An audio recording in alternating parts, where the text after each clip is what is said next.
নমস্কার। আরও একটি নতুন রেসিপির সাথে তানিয়াস রান্নাঘরে আপনাদের স্বাগত জানাই।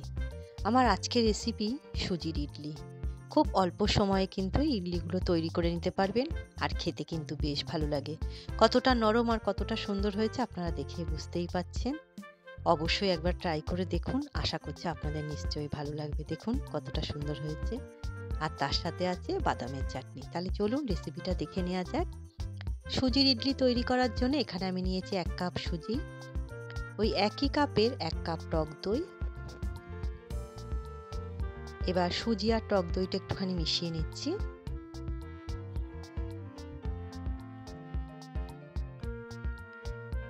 এবার ওই একই কাপের হাফ কাপ জল দিয়ে ভালো করে সমস্ত কিছু মিশিয়ে নিতে হবে।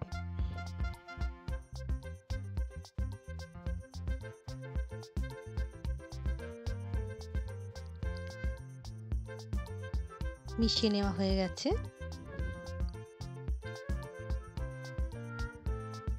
এবার ঢাকা দিয়ে 15 মিনিটের জন্য রেস্টে রেখে দিচ্ছি। বাদামের চাটনিটা তৈরি করব, তার জন্য গ্যাস ওভেন অন করে একটা ফ্রাই প্যান বসিয়ে তাতে মধ্যে আমি 1 বাটি চীনা বাদাম দিলাম। গ্যাসের ফ্লেম মিডিয়ামে রেখে 4 থেকে 5 মিনিট সময় নিয়ে বাদামগুলো ভেজে নিতে হবে।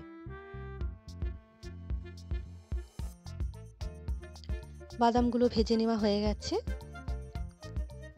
এবার একটা ডিশে নামিয়ে নিচ্ছি। একটু ঠান্ডা করে নেব, তারপর হাত দিয়ে খোসাগুলো ছাড়িয়ে নেব।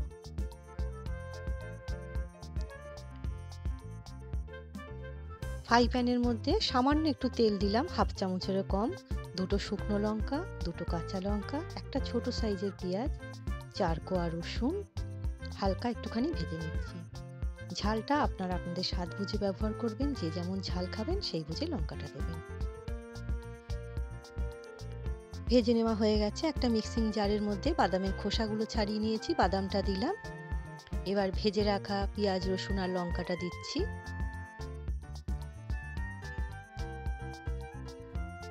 সামান্য একটুখানি তেঁতুল, স্বাদ অনুসারে নুন দিয়ে একবার মিক্সিতে ঘুরিয়ে নেব।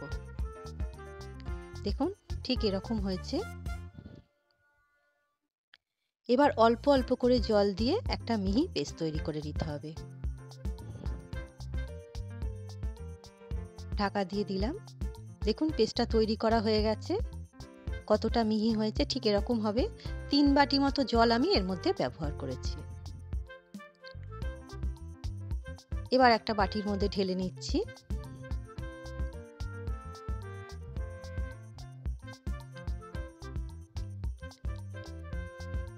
মিক্সিং জারটার মধ্যে জল নিয়ে সেই জলটাও দিয়ে দিলাম। এই বাদামের চাটনিটা খেতে কিন্তু বেশ ভালো লাগে। অবশ্যই একবার ট্রাই করে দেখতে পারেন, সমস্ত কিছুর সঙ্গে খেতে পারবেন। খুব সুন্দর একটা রেসিপি। দেখুন ঠিক এরকম হয়েছে। এবার একটা তড়কা তৈরি করব। তার জন্য গ্যাস ওভেন অন করে একটা তড়কা প্যানের মধ্যে আমি হাফ চামচ দিলাম তেল, হাফ চামচ কালো সর্ষে, 2টো শুকনো লঙ্কা আর দিচ্ছি কারি পাতা, হাফ চামচ হিং দিলাম। দিয়ে এবার সমস্ত কিছু মিশিয়ে নিচ্ছি। এই তড়কাটা আমি চাটনির উপর দেব। তাহলে তৈরি হয়ে গেল বাদামের চাটনি। খেতে কিন্তু বেশ ভালো লাগে। ইডলি, ধোসা, উত্তাপাম বা সমস্ত কিছুর সঙ্গেই কিন্তু আপনারা এই বাদামের চাটনিটা খেতে পারেন। যে কোনো স্ন্যাক্স রেসিপির সঙ্গেও কিন্তু এই বাদামের চাটনিটা ব্যবহার করতে পারেন, খেতে কিন্তু বেশ ভালো লাগবে। এবার আমি ব্যাটারটা চেক করে নেব। 15 মিনিট হয়ে গেছে। দেখুন ঠিক এরকম হয়েছে। আমি একটুখানি ফেটিয়ে নিচ্ছি।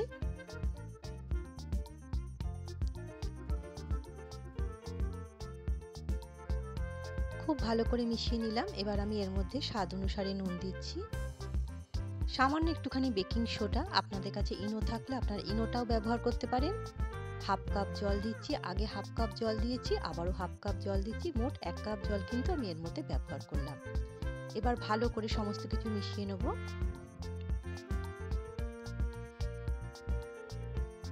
দেখুন ব্যাটারটা ঠিক এরকম হয়েছে।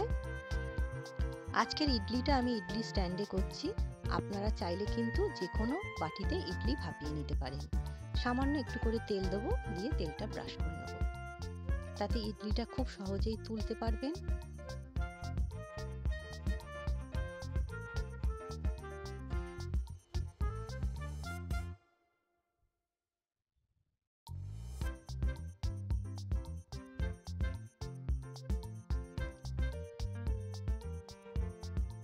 এবার এর মধ্যে আমি ব্যাটার দিচ্ছি।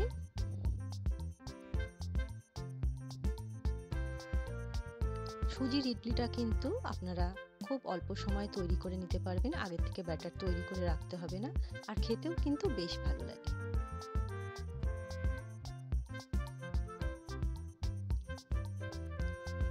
গ্যাস ওভেন অন করে আমি একটা কড়াইয়ে জল দিয়ে তাতে এক টুকরো লেবু দিলাম, তাতে কড়াইটা কালো হবে না। এবার ইডলি স্ট্যান্ডটা বসিয়ে দিলাম, দিয়ে ঢাকা দিয়ে দিচ্ছি। 10 মিনিট মিডিয়াম আঁচে আমি ইডলিগুলো ভাপিয়ে নেব। এই যে ছিদ্রটা রয়েছে তার মধ্যে আমি একটা লবঙ্গ দিয়ে দিলাম। 10 মিনিট হয়ে গেছে, ইডলিগুলো ভাপিয়ে নেওয়া হয়ে গেছে, তবু আমি একবার চেক করে নিচ্ছি। দেখুন ইডলিগুলো তৈরি হয়ে গেছে। তৈরি হয়ে গেল গরম গরম ইডলি। একটু ঠান্ডা করে নিলাম। এবার একটা বাটিতে 1 বাটি জল নিয়েছি, একটা চামচ এর মধ্যে চুবিয়ে এইভাবে তুললে কিন্তু সুজির ইডলি খুব সহজেই উঠে আসবে।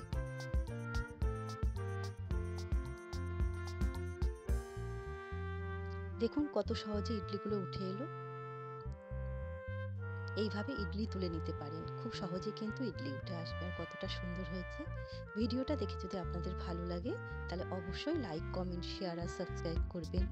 যে সকল বন্ধুরা ফেসবুক থেকে দেখছেন একটা লাইক দিয়ে অবশ্যই পেজটিকে ফলো করবেন। বাড়িতে তৈরি করুন, তৈরি করে খান, খেয়ে তবেই আমাকে কমেন্টে জানাবেন আপনাদের কেমন লাগবে। আশা করছি আপনাদের নিশ্চয়ই ভালো লাগবে।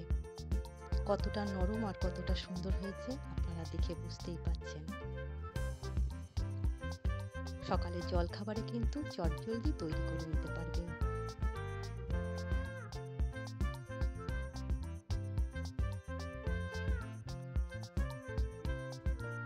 আর তার সাথে বাদামের চাটনিটা অবশ্যই করবেন। খুব সুন্দর একটা রেসিপি, খেতে কিন্তু দুর্দান্ত লাগে।